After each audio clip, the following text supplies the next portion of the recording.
오늘 우리가 살펴볼 사도신경의 내용은 하늘에 오르시어 전능하신 아버지 하나님 우편에 앉아 계시다가 그 대목입니다. 크게 두 개로 나눌 수 있겠지요. 하늘에 오르셨다는 것, 그리고 하나님 우편에 앉아 계신다는 것입니다. 먼저 하늘에 오르시어에 대해서 알아보고자 합니다. 우리가 사용하고 있는 사도신경은 어떻게 되어 있습니까? 장사된 지 사흘 만에 이렇게 되어 있지요. 그런데 이것은 우리나라에서만 사용하는 사도신경의 내용입니다. 그러니까 우리나라 번역본에만 장사된 지 사흘 만에라고 되어 있다는 것입니다.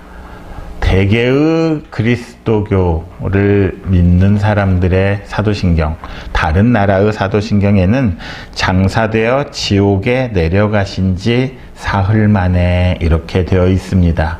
그러니까 우리 성경에는 우리 사도신경에는 지옥에 내려가신 지라는 말이 생략되어 있는 것이지요. 오늘 본문 19절을 보면 뭐라고 나와 있습니까? 또한 영으로 가서 옥에 있는 영들에게 선포하시니라 이렇게 되어 있지요.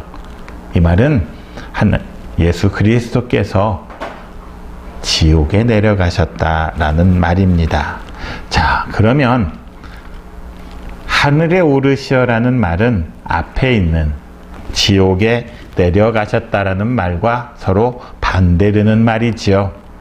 고대 사람들의 생각으로 본다면 예수 그리스도께서 아주 음산한 곳, 죽음이 가득 찬 곳, 그 지하 감옥과 같은 지옥으로 가셨다가 그 가장 밑바닥까지 떨어지셨다가 다시 하나님이 계신 하늘로 올라가셨다 이렇게 생각을 하고 있는 것입니다. 유럽 사람들의 생각, 그리스 로마 신화를 보더라도 하데스라는 곳이 나오지요. 그들에게는 지옥이라는 개념이 분명히 존재하고 있었습니다.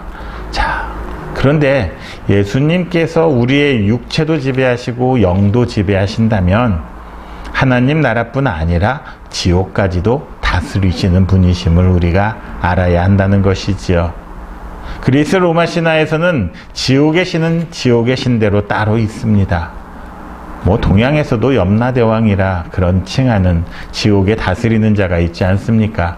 하지만 결국 예수 그리스도께서는 그 지옥도 다스리시고 하나님 나라도 다스리시는 분이라는 것이지요.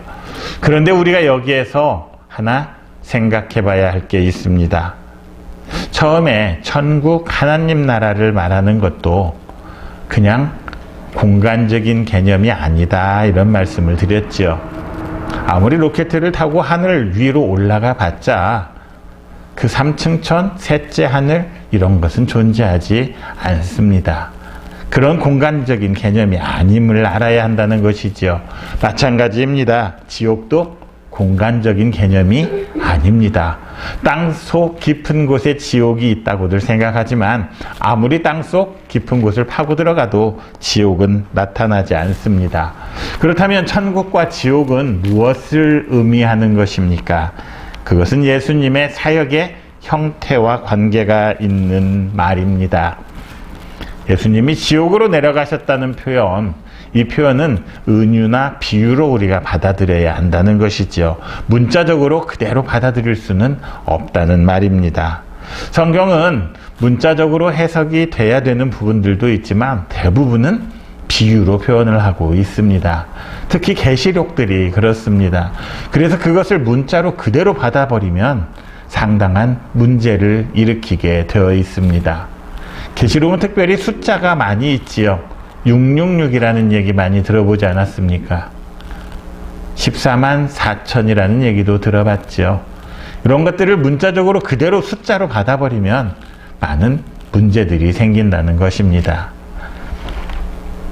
그것들뿐 아니라 하늘과 지옥, 천국과 지옥도 마찬가지입니다. 자, 예수님께서 지옥으로 내려가셨다는 말은 인간이 가장 두려워하는 부분, 가장 어두운 부분, 그 죽음까지도 우리와 함께 경험하셨다는 것을 말합니다. 예수님께서 무조건 영광만 받으시고 무조건 높은 자리로만 가신 게 아니라는 것이지요. 히브리서에서 말하고 있는 것처럼 우리의 모든 고통을 체휼하신 분이십니다. 직접 겪으신 분이라는 것이지요. 인간의 어두움도 아시고 인간의 아픔도 아시는 그런 하나님이시라 말합니다. 자, 그렇게 인간의 가장 밑바닥까지 가셨다가 이제는 사흘 만에 하늘에 오르셨다 이 말이지요. 사흘 만에 다시 살아나셨고 이 땅 위에서 성경은 40일 동안 예수님께서 제자들과 함께 계시고 하늘로 올라가셨다 설명하고 있습니다. 자, 그러면 하늘로 올라갔다는 것, 그것은 하나님의 능력, 하나님의 영광에 참여하는 존귀한 존재가 되셨다는 것을 말해주고 있는 것입니다. 예수님이 이 땅에 오셨을 때의 처음 모습은 어떤 모습이었습니까? 예수님이 원래부터 그렇게 고귀한 신분, 존귀하신 분이 아니었지요. 마굿간으로 오셨던 분이었습니다. 가장 비참한 모습으로, 종의 모습으로 이 세상에 오셔서 사람들을 군림한 것이 아니라 사람들을 섬기셨습니다. 그리고 구원하는 방법은 십자가를 지시는 것이었지요. 이것을 빌립보서 2장 6절에서 8절까지의 말씀은 이렇게 말하고 있습니다. 빌립보서 2장 6절에서 8절까지 말씀 같이 한번 읽겠습니다. 같이 읽습니다.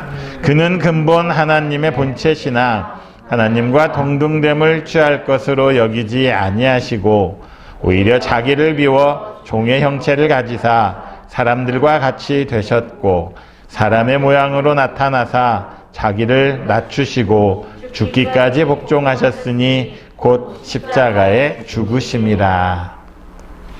예수님의 삶은 종의 형체를 빌린 삶이었습니다. 그리고 나누고 섬기셨던 분이지요. 끝까지 하나님께 순종하는 그런 삶을 사셨습니다. 자, 이 땅의 삶, 이 땅의 모습, 세상의 눈으로 본다면 그렇게 바람직한 모습은 아닌 것 같습니다. 그닥 그렇게 좋은 모습 같아 보이지도 않습니다.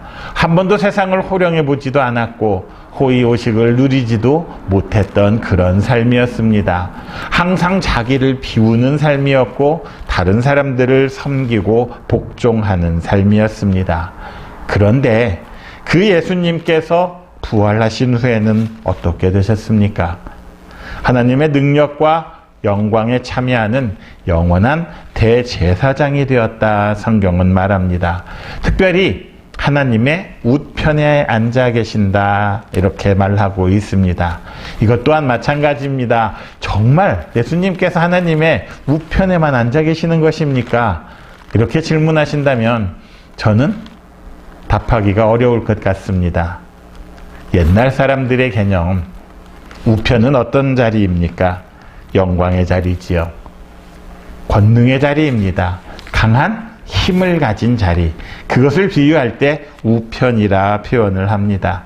왜 우리 어렸을 적에, 지금은 그렇지 않지만 왼손잡이들이 많이 구박을 받고 살았던 시대가 있었습니다.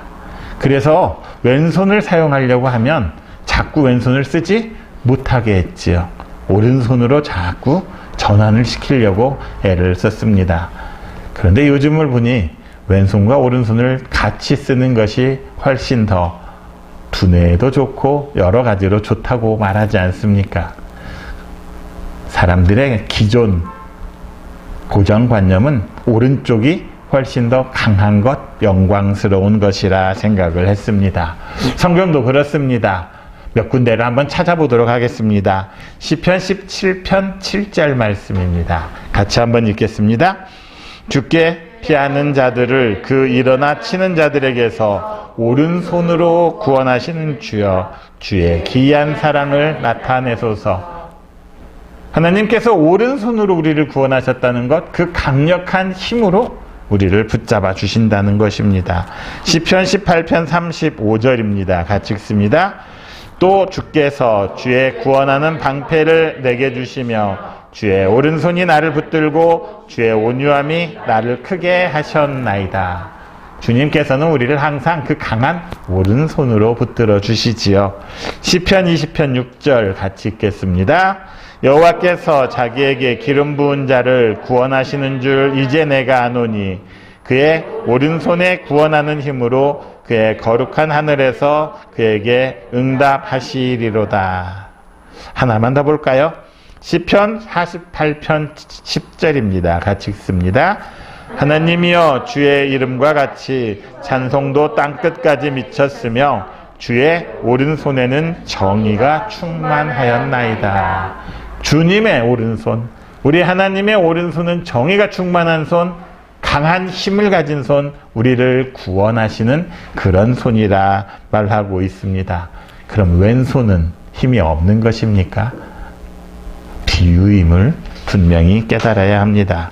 자, 그래서 예수님께서 하나님 우편에 앉아 계신다는 말, 그 말 문자적으로 하나님의 왼편 오른편이 구분되어 있는 그런 의미가 아니지요. 하나님의 우편에 앉아 계신 것을 우리 사람들의 입장에서 본다면 예수님은 하나님과 같은 위치에 동등한 권능과 영광을 가지고 동등한 권위를 가지고 계신다는 것을 말해주고 있는 것입니다. 자, 이 땅에서는 비천한 모습으로 살아갔지만 하늘에 오르셔서는 하나님과 동등한 권위를 가지셨지요. 아까 빌립보서 2장 6절에서도 말하고 있지 않습니까? 원래는 하나님과 본체, 조금도 다름이 없는 같은 성질을 가진 그런 존재셨다 말하고 있습니다.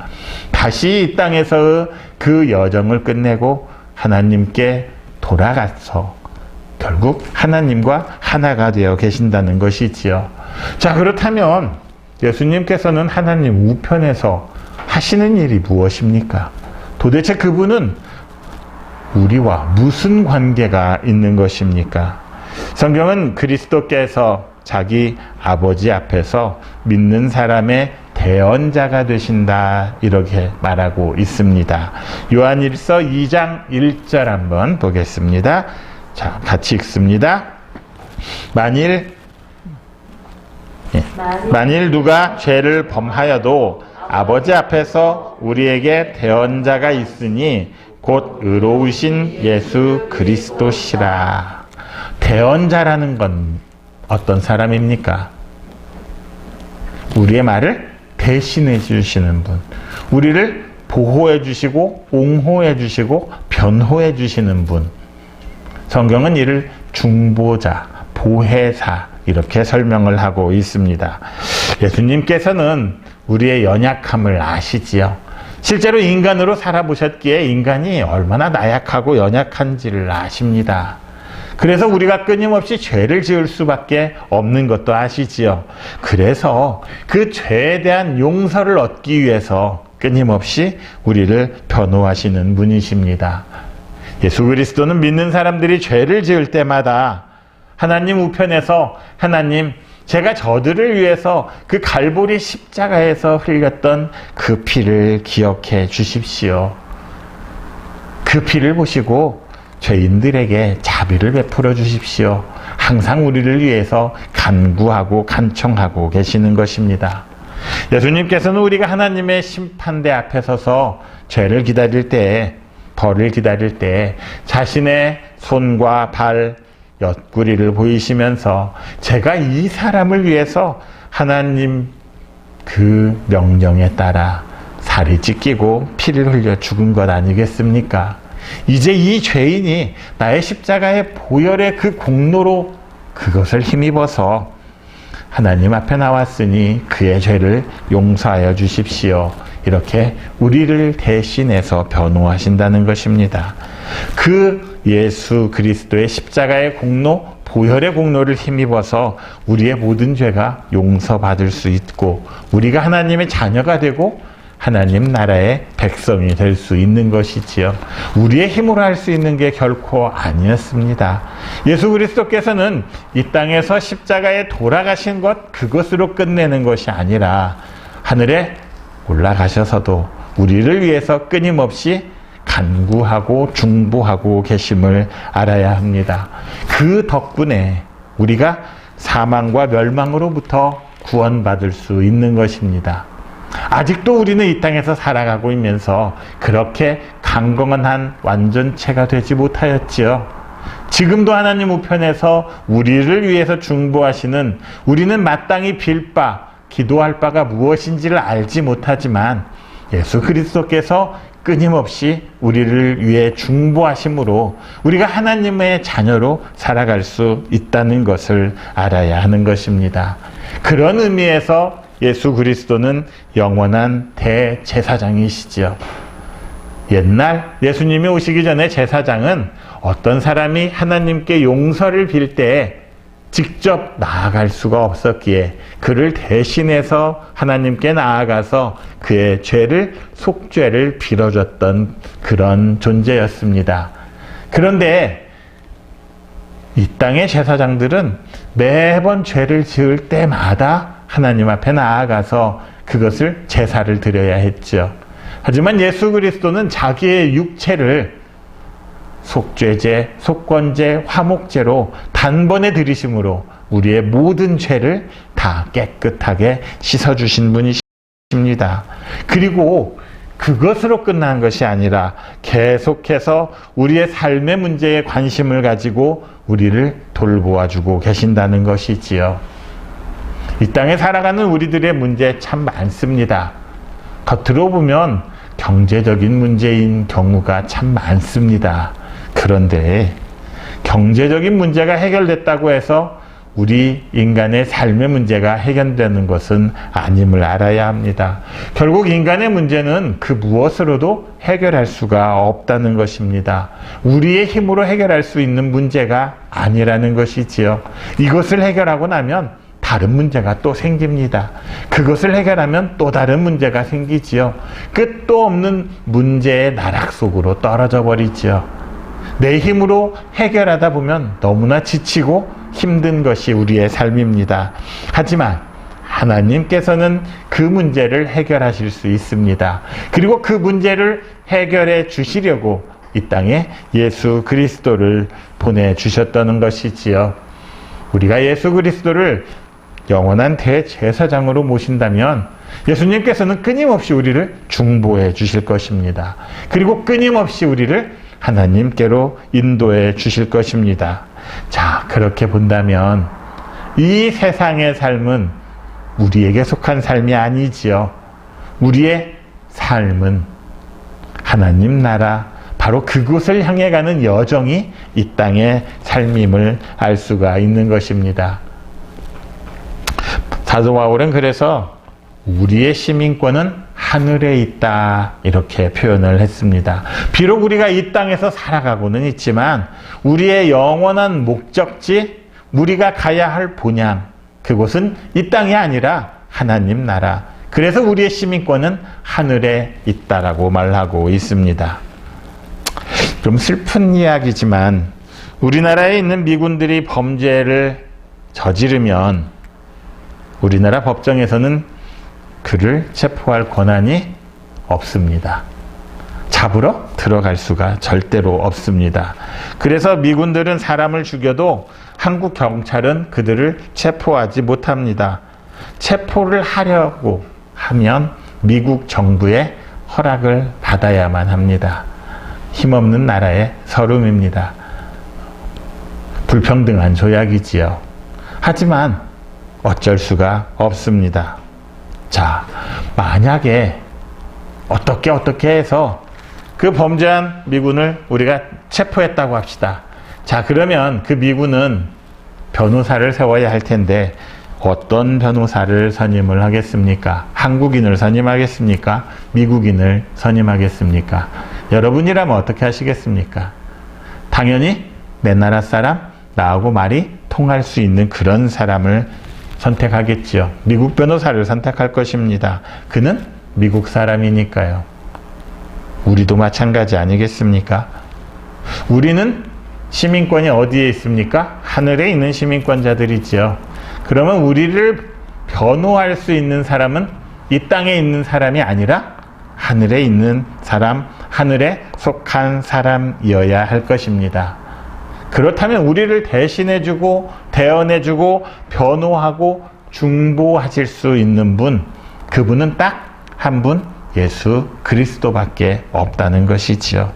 자, 이 땅을 살아가면서 겪는 억울한 일, 힘든 일, 아무리 이 땅의 변호사들에게, 이 땅의 사람들에게 말해봤자 우리에게 위로를 줄 수도 없고 해결을 해줄 수가 없단 말입니다. 하늘의 시민권을 가진 우리들이 힘들어하고 어려운 일이 있을 때 우리는 우리의 대언자이시고 우리의 변호자이시고 우리의 중보자이신 예수 그리스도께 말해야 하는 것입니다.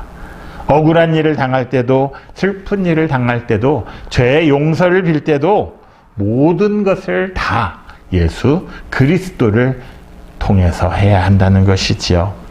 히브리서 4장 14절에서 16절까지 말씀은 이렇게 말하고 있습니다. 같이 읽겠습니다. 그러므로 우리에게 큰 대제사장이 계시니 승천하시니 곧 하나님의 아들 예수시라. 우리가 믿는 도리를 굳게 잡을지어다. 우리에게 있는 대제사장은 우리의 연약함을 동정하지 못하실 이가 아니요 모든 일에 우리와 똑같이 시험을 받으시니로되 죄는 없으시니라. 그러므로 우리는 긍휼하심을 받고 때를 따라 돕는 은혜를 얻기 위해 은혜의 보좌 앞에 담대히 나아갈 것이니라. 아멘. 15절 우리 연약함을 동정하지 못하실 리가 아니요 이렇게 나와 있습니다. 15절에 여기에서 동정하신다는 말, 옛날 표현은 체휼이라 이렇게 했었습니다. 말이 좀 어렵지요. 그런데 동정보다는 체휼이라는 의미가 보다 더 적합한 의미인 것 같긴 합니다. 몸소, 동정이라는 것은 어느 정도 우월한 입장에서, 높은 위치에서 약간은 내려다보는 듯한 느낌으로 연민하고 동조해 주는 것이 동정이지요. 그런데 예수님은 그런 자세로 하시는 게 아니라 본인이 직접 경험하시고 본인이 직접 겪으셨기에 그것을 모르실 분이 아니라 그런 것입니다. 이런 분이 우리에게 있습니다. 이런 영원한 대제사장이 우리와 함께 하시고 동행하고 계십니다. 그래서 예수님이 하나님 우편에 계시는 그 자체만으로도 우리에게는 은혜이지요. 그런 존귀하신 분이 우리를 위해서 중보하시고 우리를 걱정하시고 동행하시는 것, 그 자체, 그 생각만 하더라도 우리는 든든함이 있습니다. 이 세상 그 무엇이 우리를 대적할 수가 있고 우리를 힘들게 할 수가 있겠습니까? 하나님께서는 아무리 우리의 죄가 극심하고 용서받지 할지라도 예수 그리스도께서 십자가에서 흘리신 그 피를 보시고 우리를 용서하시고 사랑과 자비로 돌보아 주시는 것입니다. 무엇보다 가장 우리에게 큰 힘이 되는 건 무엇입니까? 예수 그리스도께서 지금도 하나님 우편에서 우리를 위해서 기도와 간구를 쉬지 않고 계신다는 것입니다. 로마서 8장 34절 같이 한번 읽겠습니다. 누가 정죄하리요? 죽으실 뿐 아니라 다시 살아나신 이는 그리스도 예수시니 그는 하나님 우편에 계신 자요 우리를 위하여 간구하시는 자시니라. 그 큰 힘과 권능을 가진 분이 우리를 위하여 간구하고 계십니다. 히브리서 7장 24절도 이렇게 말합니다. 같이 한번 읽겠습니다. 그러므로 자기를 힘입어 하나님께 나아가는 자들을 온전히 구하실 수 있나니 이는 그가 항상 살아서 저희를 위하여 간구하심이니라.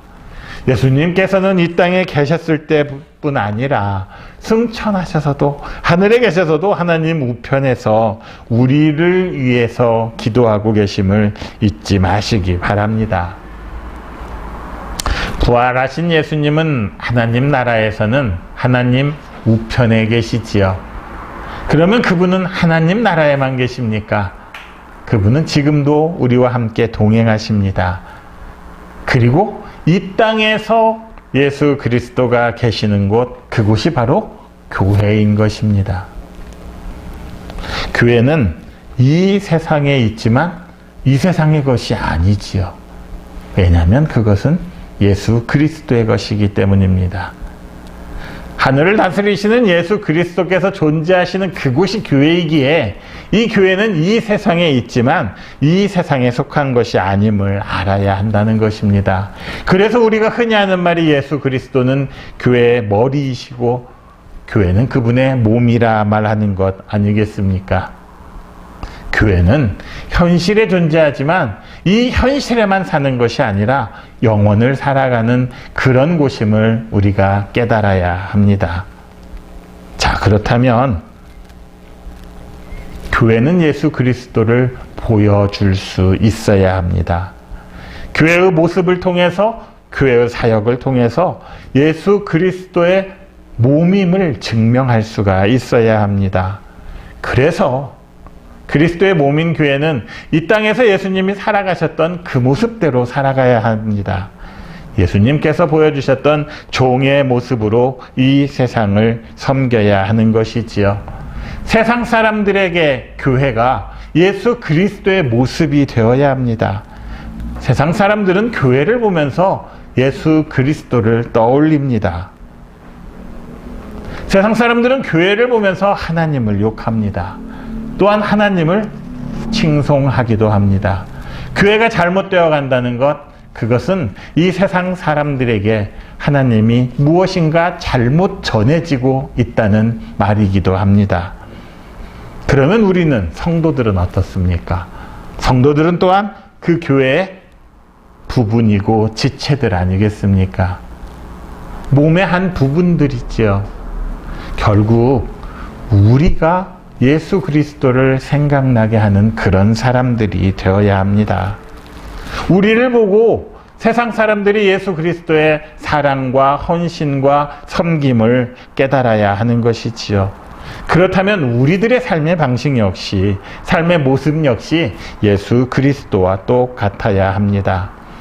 예수님은 기도와 실천 어느 한쪽만을 하셨던 분이 아니었습니다. 기도와 활동 그 모두를 삶 속에서 실천하셨던 분이셨지요. 기도하는 가운데 하나님의 뜻을 알고 깨닫고 그 뜻대로 사역하시면서 활동하셨습니다. 이에 비해 우리는 어떻습니까? 기도만 하거나 활동만 하는 경우가 다반사입니다. 더욱더 가슴 아픈 것은 요즘에는 기도도 활동도 하지 않는 그냥 이름만, 명목만 그리스도인들이 많아지고 있다는 것입니다. 코로나를 핑계대고 이런저런 핑계를 대면서 이것도 하지 않고 저것도 하지 않고 그러나 나는 그리스도인이라 말하는 사람들이 늘어난다는 것이지요. 우리들 역시 그 사람들 중에 하나가 아닌지, 기도하지도 않고 말씀도 듣지 않으면서 부끄러운 그리스도인으로 살아가고 있는 것은 아닌지 돌아보는 시간이 되시기를 바랍니다. 부활하신 예수 그리스도, 그리고 하늘에 오르셔서 하나님 우편에 앉아 계신 예수 그리스도, 바로 우리가 그 모습을 이 땅 위에 보여주어야 하지 않겠습니까? 교회들이 하나님의 모습을, 예수 그리스도의 모습을 보여주지 못하고 사랑하지 못하기에 이 땅에 무속이 판치고 이 땅에 점을 치는 일들이 성행하는 그런 세태가 되어가고 있는 것 아니겠습니까? 앵무새처럼 매주 똑같은 말만 되풀이하면서 아무런 감동도 없이 사도신경을 되풀이하는 것이 아니라 이제는 우리가 진정한 삶의 고백으로, 신앙의 고백으로 사도신경을 해야 할 것입니다. 이 땅에서 예수 그리스도의 몸인 교회를 제대로 이끌어 가겠다고 다짐하면서 결단해야 할 것입니다. 그러면서 기도해야지요. 우리가 그렇게 부끄럽지 않은 교회의 지체들로 예수 그리스도의 몸으로 살아가는데 부족함이 없게 해달라고 기도해야 할 것입니다. 그래야 우리 예수님께서도 우리를 위해서 중보하시지 않겠습니까? 이를 위해서 오늘도 하나님 우편에서 우리를 위해 중보하시는 예수 그리스도를 생각하면서 믿음의 주여 온전하게 하시는 이인 우리 주 예수 그리스도를 바라보면서 그분이 살았던 삶을 묵묵히 살아가는 여러분 모두가 되시기를 그리스도이신 예수님의 이름으로 축원합니다.